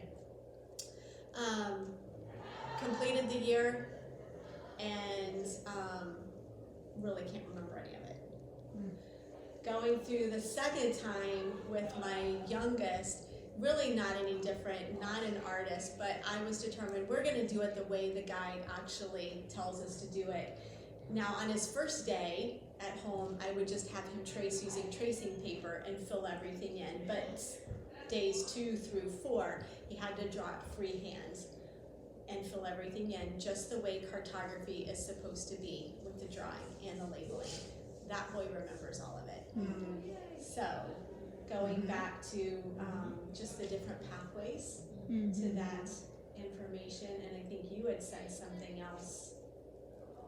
I mean, I think the thing that made the connection for me where I was like, there is a purpose to it was when Russia started attacking Ukraine, and you know, I was having conversations. Noelle's always my asker, and so she was asking about it, and I'm talking to her about it, and she starts asking about the surrounding countries. Well, what about Belarus? What about Poland? Are they getting involved? What's happening? And I was just like, oh, you knew those countries were right there. Good for you. It was a matter, I mean, it's not like the hugest thing in the world, but she was able to engage in a conversation about another side of our world, Right. and know where the things were around that. And I just thought that was neat. I just really, I would never have been able, I would have been like, oh, that's sad, somebody's getting attacked. I don't know where that is or who that is. If I was her age at that time, I didn't know where anything was. So for her to be able to engage in a conversation and ask about the surrounding countries, how they were involved, she understood what NATO, I mean, she knew the words NATO from the North American Treaty Organization within our timeline song. So then I was able to explain, well, she asks, what is that? And so then I explained it to her, and then she really engaged in that conversation and got into it, and it was neat. It was neat. So it does matter. I think cartography, for a lot of parents, are like, why should they know how to draw the world? But it is important, I think, to know where things are. That's a start. Well, in the context of debate, how many wars are started over borders and Borders. and, Who owns and what? different countries? And Yep, misunderstandings exactly. or miscommunications and Exactly. So that's challenge A, debate. Challenge B, debate. Okay, first semester they do American Experience, and so they're reading different stories from this American Experience book. You're on the right. I know. Wait, in the middle and behind. I think right there. Yeah. So they're going through different stories in this American Experience book, and they're learning about different characters from our own history. And they're, in the backdrop of that conversation is, this concept of a hero. And so, like, in our classes, they're going to have conversations about these different people that they've read, and whether or not, in their estimation, these people were in fact heroes, or, as my son kept coming back to, Mom, they were just doing their job, what they were supposed to be doing. It's not like they went above or beyond. So, just different perspectives there on that. That's first semester. Second semester is mock trial. And in mock trial, they are given a case, a scenario, and it's a made-up case now, the scenario, and they spend the first, I want to say, 6-7 weeks Quite a bit. just studying this case. So they study the witness statements for each of the characters, the diagrams, the police reports. They study the timeline, The evidence. all the evidence there. One of the things I thought was really interesting that they implemented by the time my second went through it, my last child, they were having the kids, and they have the kids go through, which we haven't gotten to yet, I should have done an exposition first, but they have kids put together Annie charts based on the studying of the evidence there. They have them put together a timeline so that they really can master all the information there. And these kids need to be looking, there are holes in all of it. And as they're studying and as they're comparing different witness statements and as they're looking at the circumstances around it and the relationship, the cause and effect, they're able to start finding those holes for themselves, which is kind of that aha moment in mock trial. And then it culminates in them, each of the students is assigned a character or two characters that they have to be. For that, they can be an attorney, or they can be the defendant or a bailiff. And typically the communities compete against one another, so I think Our community is teaming up with Manassas and competing against Centerville. that's right, yep. And that's typically done, and it will be done in front of a real judge, on stage, basically. In the past, we always did it in a courtroom, but COVID changed that, so we can't always get into those courtrooms now. Okay, so that's challenge B debate, and then challenge 1 debate moves into our founding documents. So the kids are going through this book. They're reading, the historical documents of our country. So the Declaration of Independence, the Constitution, different presidential addresses to the country or speeches. And they're going through a process called annotating. So a lot of those documents, the sentences are really long and the words are really big, and they're just complex sentences and information. So what they have to do is they have to use their essential skills where they're breaking sentences down. Where is the subject? What is the verb? What is the direct object? Let's remove some of these prepositional phrases so that we can really there's so many prepositional phrases. Yeah, but let's get to the meat of this sentence so that we can see and read what is this sentence about, and then you can put the context in with those prepositional phrases and those other clauses. So that's annotating it, just getting down to the meat of what is this saying, and then after they've annotated, then they summarize that document. So it's typically a document per week. And for some reason, my mind is going blank. Like, is this what they do the entire year? No, just the fall semester. Okay, so they're also doing team policy. Debate. Right, so in challenge 1 is where they actually start formal debates. And challenge 1 is team policy. And And they have an individual event too. yeah, where they memorize. Yeah. Yeah, you can share. No, that's Oh, not no, true. you I go think right ahead. Tell us about it. We have done 1 team debate already, and for us in our class, we used that one just to get our feet wet and figure out the process, and we picked a relatively simple topic that has just sort of a thumbs up or thumb down. We did the death penalty, should it be a thing or not? So and they it's- have an issue. Yeah. And the issue is, it always has to do with policy, Yeah. US policy, basically, whether we should continue, or what was your issue? Ours was, their issue was that the death penalty should be abolished. So if you were on the affirmative side, you were saying that it should be abolished, and if you were on the negative side, you are always saying that no changes should be made, we stick with the status quo. So we do that, and then they have an individual event, it's called a Lincoln Douglas debate, but we don't take it that far yet. They have to memorize something that they have not written. A lot of them are doing scripture, but something out of a document or an address if they like. And it's 5 minutes, and they have to present. And memorize the whole thing. And I think what's so interesting about the presentation, and I love this because it's going to be a challenge for my son Josiah, is that it's not, you're really emphasizing delivery. Exactly.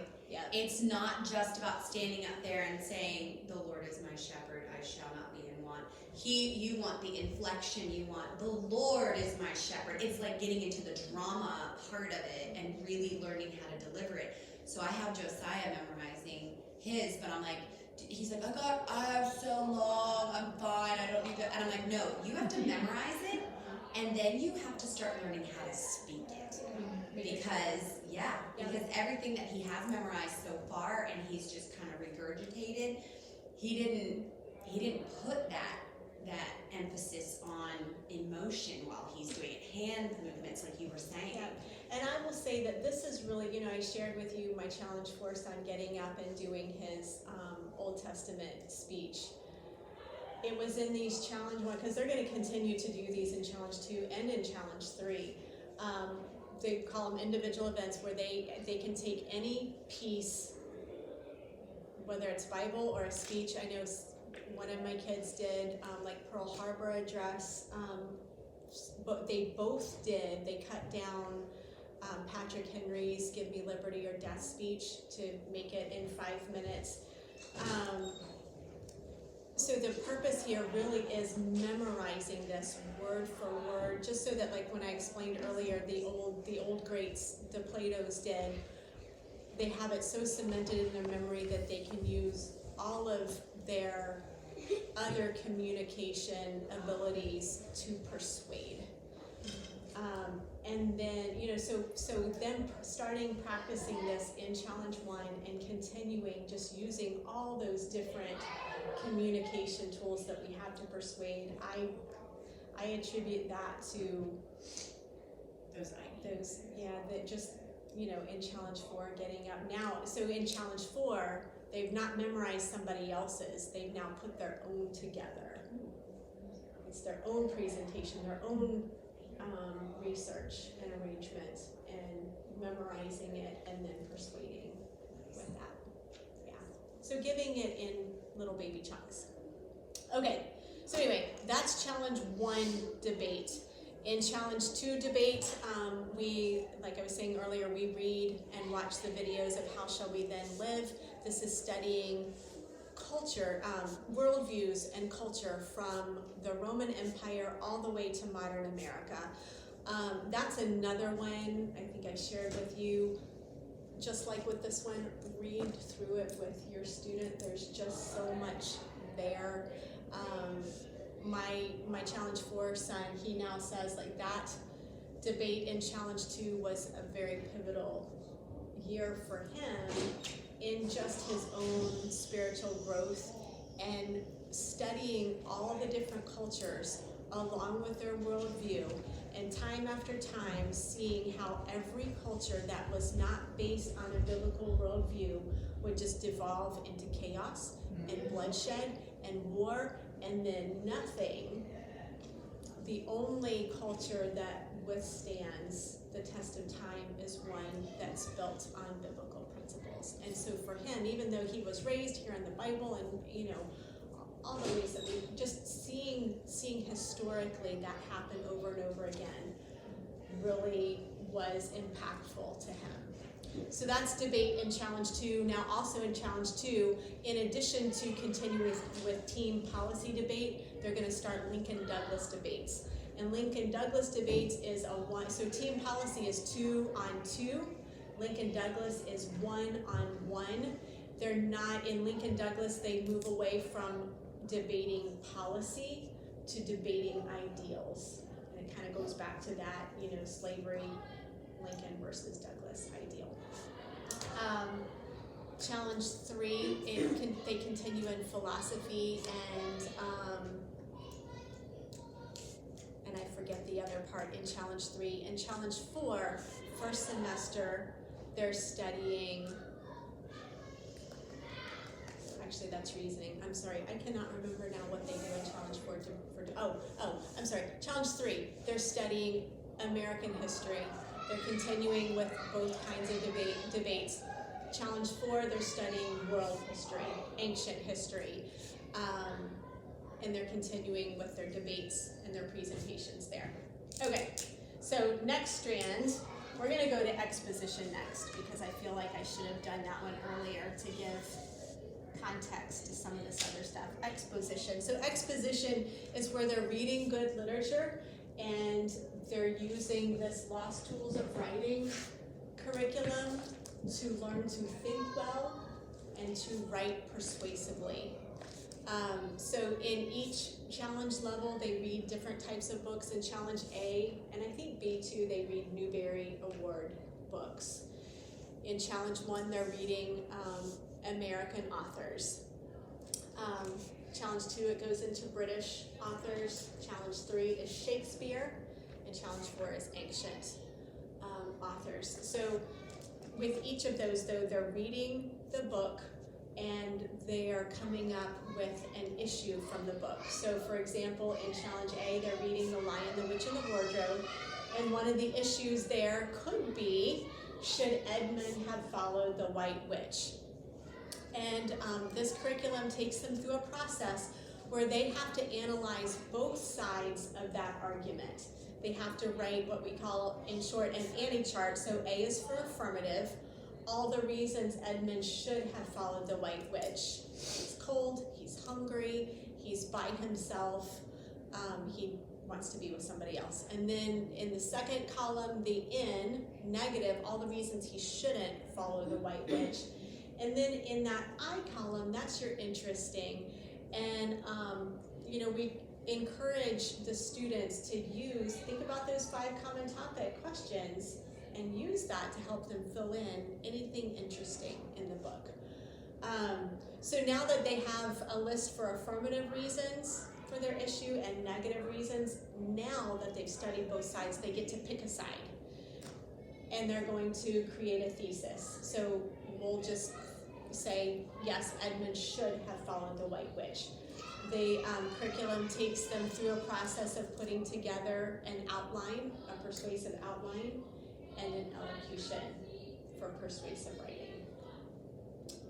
They're going to continue using the same curriculum. This curriculum, it's really every bit as much of a thinking curriculum as it is a persuasive writing, because it takes the kids through the 5 common topics of dialectic as they're analyzing these issues in the book. So they're looking at definition, and they're looking at comparison, circumstance, relation, and testimony as they're analyzing their issue for the book. They're going to use this again in B, and then the second half of B, they're actually going to move away from persuasive writing, and they're going to write a short story. They get to do, it can be about anything that they choose.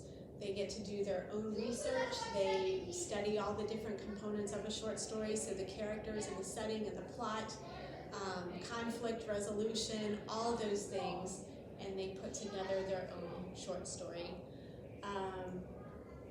In 1, they come back to writing the persuasive essays, and they'll continue doing that through challenge 4.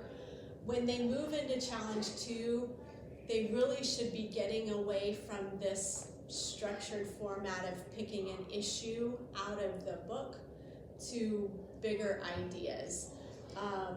So for example, like in challenge 2, let's see if I can remember some of our prompts. We're given prompts. So they read Pride and Prejudice, and one of the prompts is to compare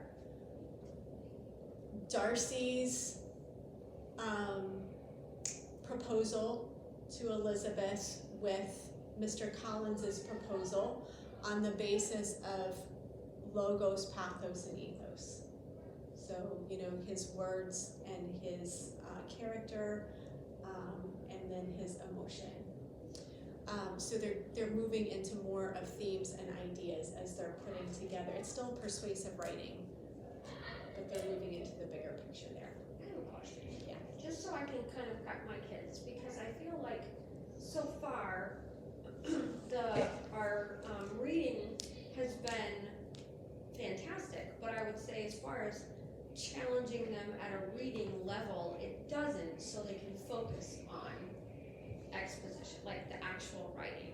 Like, none of my kids, with, maybe a few exceptions here and there with something, but like largely, we read it and we get it. It's not super, To Kill a Mockingbird, it's pretty straightforward. yes, it's pretty straightforward. Yeah. Do you feel like we're gonna move away from that a little bit? Like, do they need to be ready for that next year? Like, So British literature Yeah. is a lot meatier. I mean, it's, Okay. okay, so not meatier, like, there is a lot of depth in To Kill a Mockingbird. There are a lot of themes yeah, heavy. and ideas that, yes, that you can dive into and have really good discussions. But the reading itself, so the first book that they read in Challenge 2 is Beowulf. The second book is a couple different stories from Canterbury Tales. And then, I forget who. So it's Old English. Yeah. It's harder to read. For the students that, and some of them really do struggle with that. For the students that struggle with that, I encourage them to read as they're listening to the audiobook, because sometimes when you're hearing it, it helps you process it better. If they're still having a hard time, we'll watch the movie first so that you have the bigger idea, or read the Spark Notes so that you have the bigger idea, and then read the book, and then at least you'll kind of understand some context to start putting that.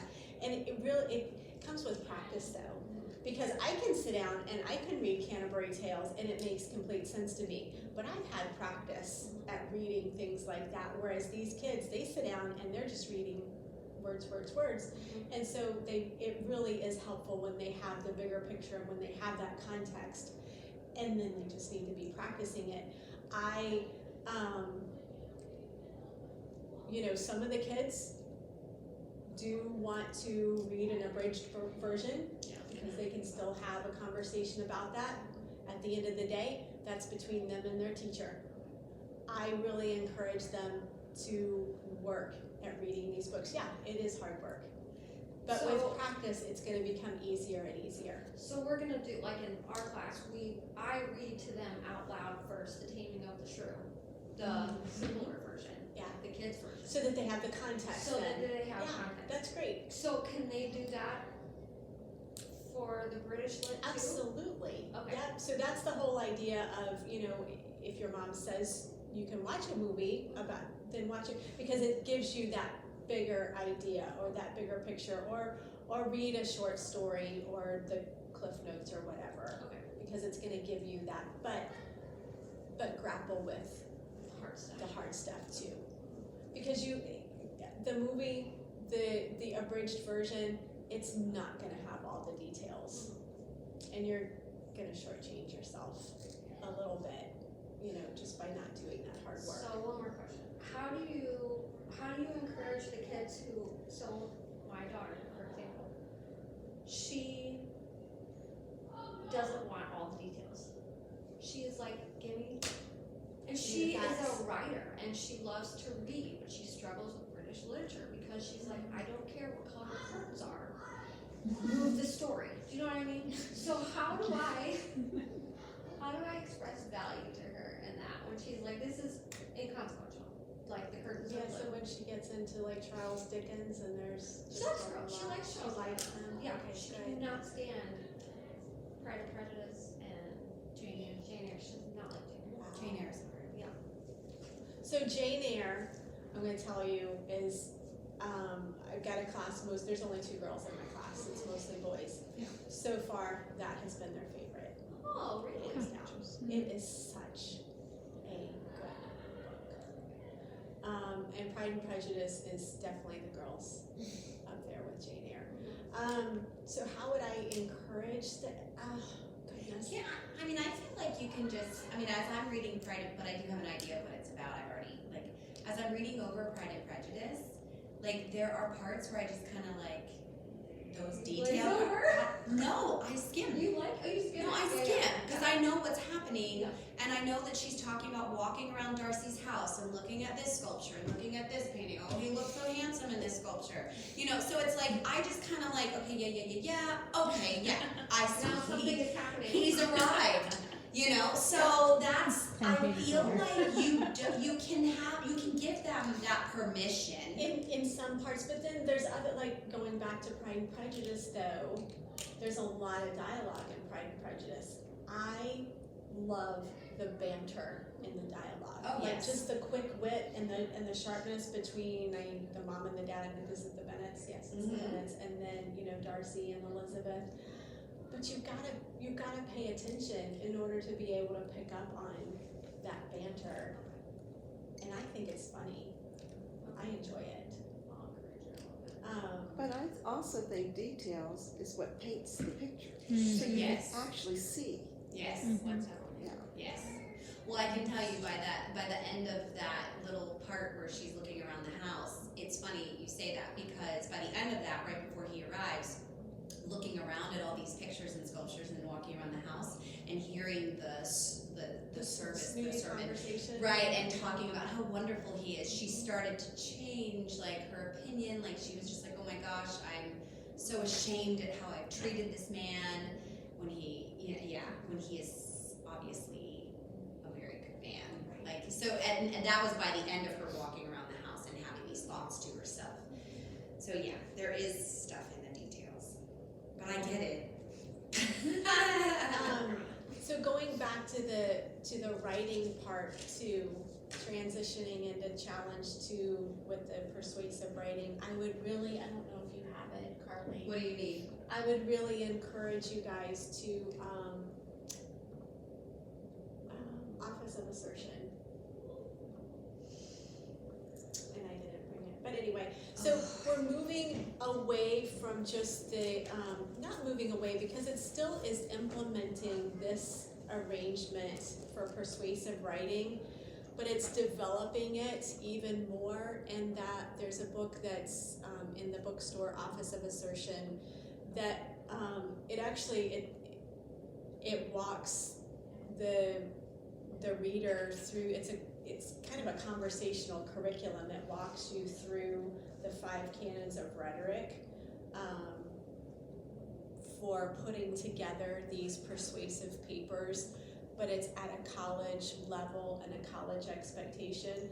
So if your kids are doing CC+, which is that college component of challenges 2, 3, and 4 for composition, the expectation is that they will be using the tools in that Office of Assertion book. And it's not a book that you can just hand to your kids either.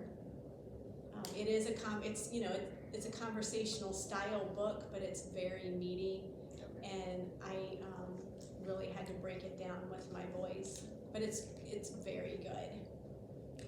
So that's kind of a step up from Lost Tools of Writing as far as their persuasive writing. Okay, so that's exposition, and then the last strand is reasoning. And reasoning is typically logic. So in challenge A, they go through this workbook, analogies for all of this, and this is really kind of given them the grammar of formal logic. It's looking at analogies, those if-then statements, and if this is to this, then this is to this. I forget, they're analogies, right? If there's not another word for it that I'm missing, right? So it walks them through that process. In challenge B, it gets into meteor logic. And Carly's got this book, so And then there's introductory logic. intermediate And for the second semester. yep, they covered this book first semester, Mhm. and second semester intermediate logic. So they go through formal syllogisms and truth tables and proofs. They are analyzing sentences and languages to determine not only the validity, but also the soundness of an argument. And I forgot, actually, this after they covered this analogies for all of us in A, they're also going to go through fallacy detective. So for informal fallacies like red herring and straw man, and what are some of the other ones? Oh, all the ones of distraction. You've got, or The then ones you have that- generalizations, like hasty generalizations. The ones that our You've got politicians use. the fallacy, Did fear, you say red herring? yeah, she did. she said. Fallacy, the fear fallacy. Oh, yeah, appeal to fear. Appeal to fear, appeal to the people, appeal to authority. Authority. Yeah, there's all kinds of fallacy, yeah. So I And let me just say, just really quickly, that I don't realize these until I go through them, but they're all interwoven. So like the fallacies that are the Fallacy Detective of A, they touch on, a lot of them are in that introductory logic book for fall Yeah. semester. And so they do see them again, which is kind of a relief for them because it's that subject is tough. And so when they see these fallacies, it's like, oh, I remember these. Okay, I know what these are. And then for one, the things that they did in fall semester of B, they literally are doing again for the fall semester of 1. And that was such a relief for Josiah. Yeah, so do you have that book? Which one? Yeah, it's over there. Challenge 1. It's over there at the end. Oh, All gotcha. the way in the Okay, so first semester of Challenge 1 is traditional logic 1, just like Carly said. It goes back to their logic from B, and it just breaks it down into more manageable or easier chunks. It's review, it's much lighter. Second semester of Challenge 1 is when they're reading Taming of the Shrew together as a class. So reasoning is often the strand of rest. Except in B. Except for B. And in B, Separate. read that logic, it is pretty heavy. And then in Challenge 2, first semester they do traditional logic 2. And then in second semester, we read Socratic Circles, Plato and Meno. Kind of the same style. We're getting ready to do that. Kind of the same style as what you guys do with Taming of the Shrew. In Challenges 3 and 4, they are studying philosophy.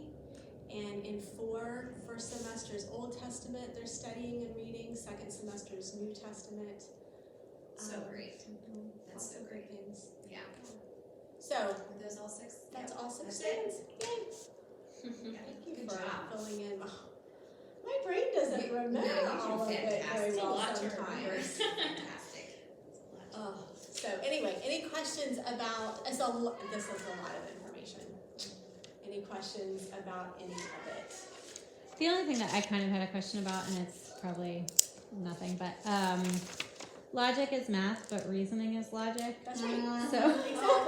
Good job. It takes a while to spit that out right. right, I have it's to not say, sorted in though, my brain their right now. logic in the second semester is so mathematical.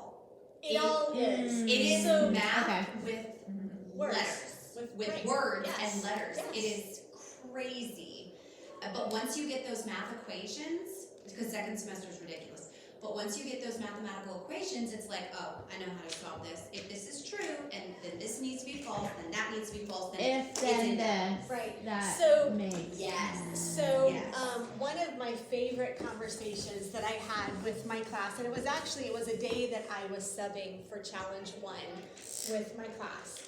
I took them through, it was our wrap up at the end of the day, and I took them through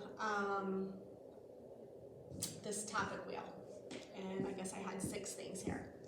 And I just went around the room, and I think that day I just so happened to have 6 kids in the class, and I asked, okay, so Ben, what is your favorite strand that we study? And he said math. Okay, so that's our logic strand.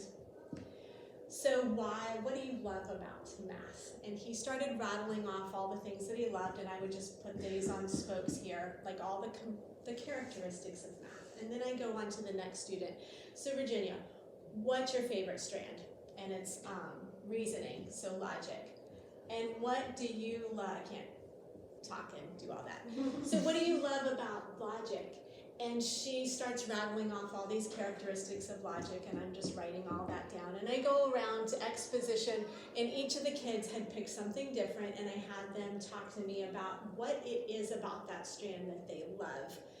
And then we stood back and we looked at it, and they started comparing. And that was one of their takeaways. Well, Virginia, hates math, but she loves logic. Well, how are they similar? Well, they're pretty much the same, but one is with words and one is with numbers. And she loves this one with words, and she hates this one with numbers. And she can't even really make sense of why she feels that way, but she just does. And so we went around all these, all the different strands and what they love and the different characteristics, and we're looking at it and we're looking at all the similarities there between them. And, and then my final question, so we see a lot of things that are similar here in all of these strands that we're studying. Why is that? What is that thing that ties them all together? And the kids, the thing that ties them all together is that they come from one creator. And the kids saw that and determined that on their own because God engineered each one of these different segments of study. That is a good end of the year. Yeah. Writing that down. Awesome. So anyway, these topic wheels are a great way to end the day, and they don't have to be separated by strand like that. You can put one topic in the middle, and you can have the kids, okay, so Can you do a quick one for us? Because give me something to work with. I read it and I'm like, okay, I get it, but I think if I watch you do it, that's more helpful. Okay. So just So go in and give me a subject to start with. Christmas. Oh goodness. Okay, so Christmas. Does that work? Sure. We're gonna roll with it. Okay. Okay. So what do you think of with Christmas? What comes to your mind? Oh, snow. Okay. So that's definitely over here. Okay, Kathy. When you think of Christmas, what are you thinking of? Jesus. She's the spiritual one. Here, I wanted everything on the owl. I know. I don't want to say it. Well, and so we'll keep going around, and somebody might say something about skiing, and I would put that skiing over here. Somebody might say something, Creation, maybe, or sure, like something in context with this. the manger. There you go. What are different aspects of it? Manger, 3 wise men. So you're looking at, different. It's giving you a visual picture of all of the components of something. Okay. So in challenge 2, when you're studying Western cultural history and you're studying composers and artists, this is where I might have a 5 common topic conversation. Okay, so we've got a composer, Mozart. Let's stick Mozart in the middle. Tell me about him. Let's define who he is, and we'll just jot a whole bunch of things down here, and things might go off in one direction or another. Well, now let's talk about the circumstance. What was going on around the time that Mozart was composing? So this was in, oh goodness, it was after the Renaissance era. I can't even remember all the details now, but we're looking at what else was going on around the world. He's from Vienna. So now you're using the 5 common topics, right? For each Okay, topic. that's the way that I do Okay. it. I put usually it's in natural science. Like I'll bring up invertebrates. Okay, let's define an invertebrate. And they're like, well, it doesn't have an exoskeleton, and they start. It's not a man. Oh no, that was comparison. But yeah, they start defining what they know. Sure. And then for comparison, right, you do the bubble, and it's like, well, they don't have warm blood, and they don't, That's things right. like that. Yeah. They don't So we'll compare Mozart to Bach, Mm. or to one of the other ones that we've already studied. Okay. So this is typically how I'm using it in challenge 2. But it's also a great way, if you want to separate it into the strands, it's a great wrap up for the end of the day. I know Teresa uses them all the time in challenge 4, and they literally they don't necessarily have 6 circles. They might, turn into something that's got a circle here, and then it's another circle here, and it's just kind of all, it's just this visual mind map of all the different relationships between what we're learning. And it helps, it draws out conversation, because what you remember and notice about something is going to be completely different from what you remember and notice about it. And it just helps us pull all that together into one space. And the other way that we've done it too, in case you wanted to do it, is, and you might have already said this, is not just, like I've done it where it's the 5 common topics where they have to use them. And then there's been the way where I actually tie all the subjects together, and I'll say, like, Mozart, okay, what does Mozart have to do with math? Yep. And We'll do a spoke on you'll do a that. spoke on it, and they have to list everything. What does Mozart have to do with research science? What does he have to do with exposition or like the arts? Obviously a lot, right? But it makes them dig into how they're all interconnected with every single thing in life.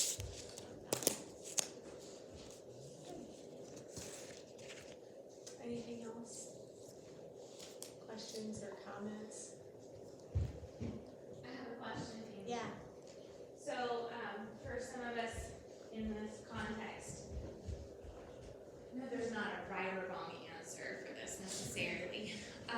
But if you've got that student in Foundations and Essentials, how do you know, like, things we're looking for to know that they're ready to go down this path? Do you have anything to? So yeah, I definitely do, because this was me with my third, with Ethan, who's now my Challenge 4 child. We had moved back to the country, and so he only had 1 year of Foundations and Essentials before he was eligible to go up to Challenge A. And as a previous Essentials tutor, that just wasn't happening. In my opinion, he needed at least 2 years of Essentials before we could move into A.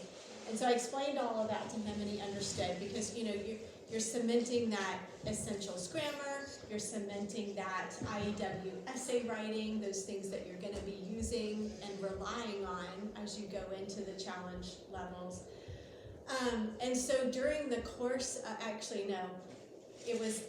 we were rounding out that year for him, and I had already let the Challenge A director know that no, he's not coming up, he's going to stay in Foundations and Essentials, because this is just the smart thing to do.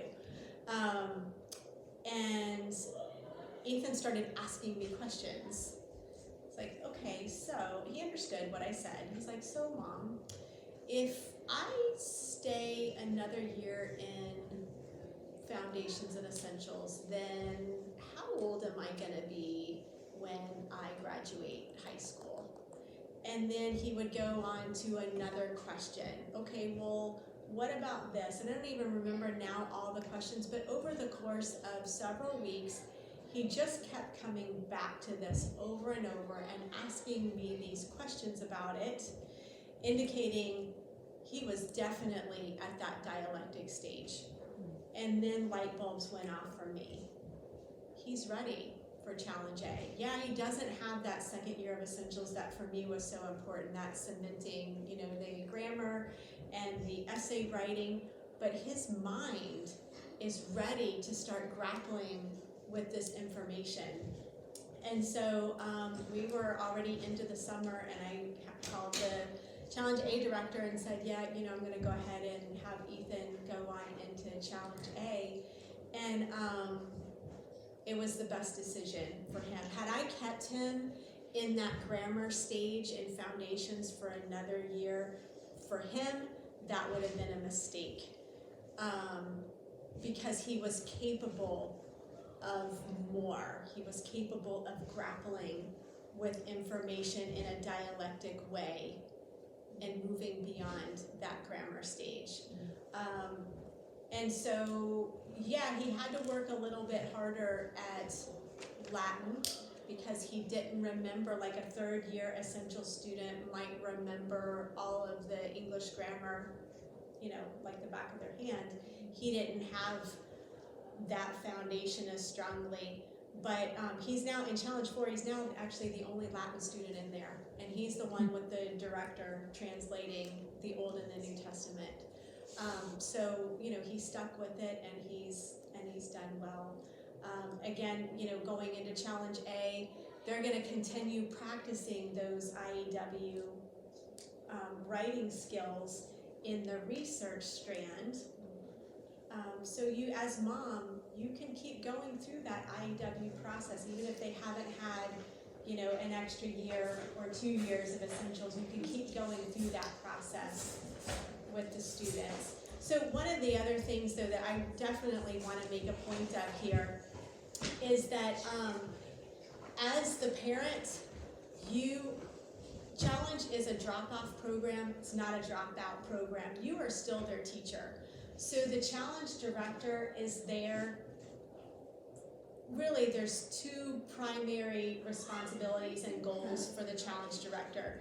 They're there to facilitate conversations, to dive deeper into these subjects, and to, you know, do the investigation in a classroom setting. And they're also there to give students the opportunity to practice and hone their classical skills, those 5 common topics and those 5 canons of rhetoric. They're not there, and they don't have the time 1 day a week with 55 minutes per subject to teach all the things. That's the parents, the grandparents, that's your job as their teacher to teach them. So the kids are doing the work ahead of time, and then they're coming into class ready to talk about the work that they've done, rather than coming to class and being taught that work so that they can go home and work through it after the fact. As a director, you do notice the kids whose parents are more actively involved with their students. What did you say, Brianna? You can tell whose parents are active and present as the teacher, and who are relying on the kids to be more independent. Have you ever had students that have gone into the Challenge A and then said, oh, this is just too hard, and they were overwhelmed, and then they just wanted to get out? So I saw it one time happen, and it was a lot. And that was the year that I was actually the Foundations and Essentials tutor, and they were new to CC, and they had done their first year of CC, and so she had 1 year of Foundations and Essentials, and I was her tutor also. No, I was not her tutor. My son was also in that class, so I had insight into, you know, the dynamics there. My encouragement really was for them to have another year of Foundations and Essentials. The Challenge A director encouraged them to move on up to Challenge A and to scale that information. And part of her reasoning for moving up was, yeah, you can always scale it. We encourage the parents to do that to meet the needs of their kids. But then also, that entire class was moving up. That would have just left her being the only one that didn't. But it was too much. And she, I think she went through a semester, and then her family continued coming to Foundations and Essentials, and I think she sat in on Foundations and Essentials. But that's the only time that I've seen it though. But I knew that she needed another year. I think one thing I'm learning, and I'm hearing you say, so tell me if I'm wrong, because I could be, as an F&E director and the conversations that I'm having with families constantly, it's kind of opening my eyes a little bit more to understanding and appreciating the cognitive development Yes. of a child, Yes. and really, and where they are socially, where their brain is. Developmentally. Developmentally, rather than paying so much attention to what grade they're in. Yes. And I'm finding myself having the same conversation with the same families over and over and over again, and it kind of like light bulb moment for me of like, wait a minute, because we have a lot of families in our community, as you guys know, who this is their first year of homeschooling, so we're still like detoxing a little bit from this idea of mimicking public school and what 7th grade should look like, what 6th grade should look like, and so anyway, I'm hoping that I'm helping move in the right direction, but rather that's than exactly so much looking at, well, my child is in 5th or 6th grade this year, they're supposed to be in 6th grade or 7th grade next year, whatever it may be, really honing in on those names versus, you know, the definite, 5 common topics, and kind of where are they cognitively? Are they asking those questions? Like my son constantly is asking for more. You know, give me more.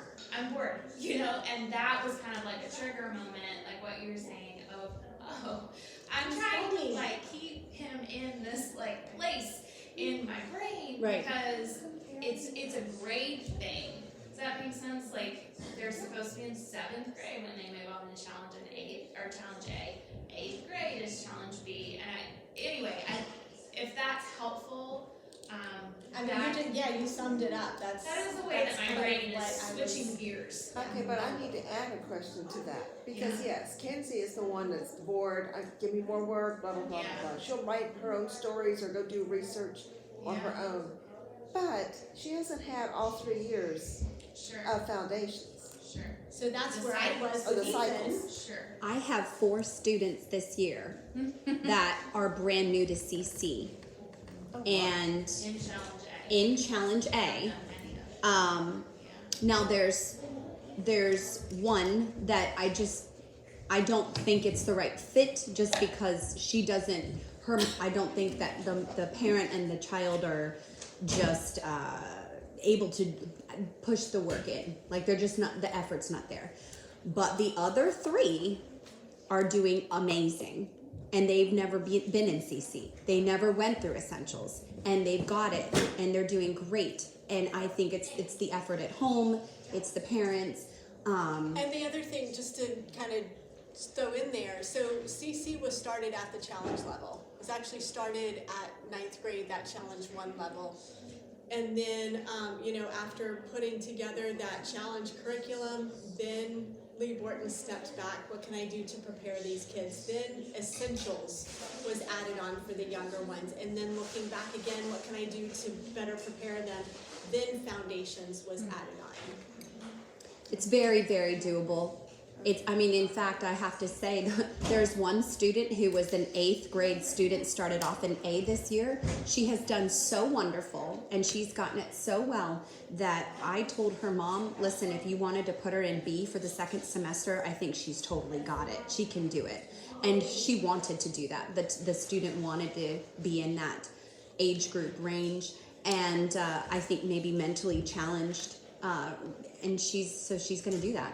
So I think it's such an amazing program in the sense that you can kind of move around, and if you need to stay a grade back, then that's fine. Or if you're ready to move up and you've got it, you can.